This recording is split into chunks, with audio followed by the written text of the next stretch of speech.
मंथरा व्रत होउछि कनिष्ठ आउ राम हेउछि ज्येष्ठ ए उभयंकर सान बड़ अछि केही ता संगे समुद्र हेबे बोली केमिति भाबुछ अखतम ज्येष्ठ कनिष्ठ व्रत पराक्रम जानि सकले ना आ बातुरी हातरे इंद्र मध्य भय करछि ताको बातुरी रे चतुर्दिग लोक माने मध्य भय करछि जो ज्येष्ठ कनिष्ठ कथा कहलो मैं कहूची मन दे सुनो ताले कुह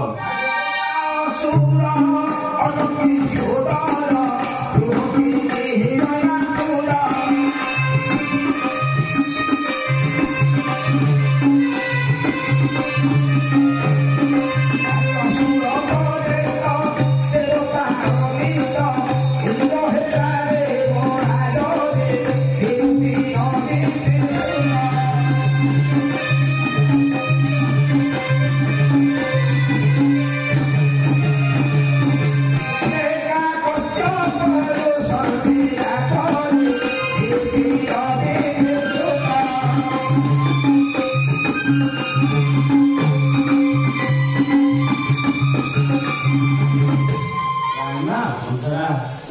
ज्येष्ठ कनिष्ठ कथा कहूछ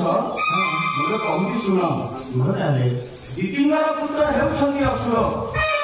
अभितिंगर पुत्र हेउछन्ति देवता किंतु स्वर्गपुरे इंद्र तो राजा होछन्ति इंद्र स्वर्गपुरे राजा होछन्ति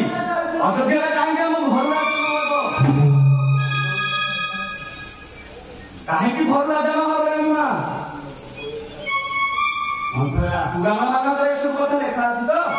मैं तो पाठ पढ़िछ राजा को झियो बुझाइलो बोली मते बुझाइलो अंतरा या कहियो मु बुझि पारुछि किछि हेले मते किछि उपाय दियो जेवनी मु ए राज्य को पालन करि पारिबी जानिबा अंतरा तुमको एक उपाय दउछि ताहे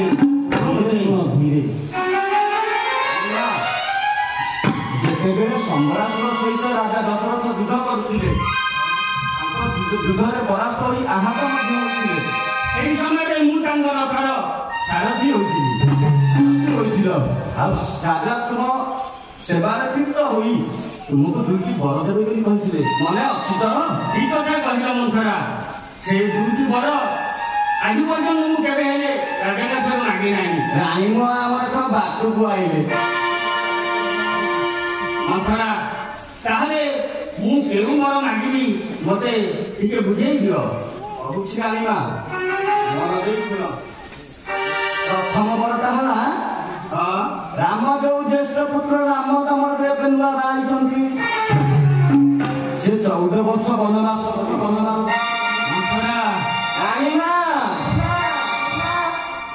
आ द्वितीय बर हैला तुम पुत्र भरत अयोध्यार राजकोट घरे राजकोट अभिषेक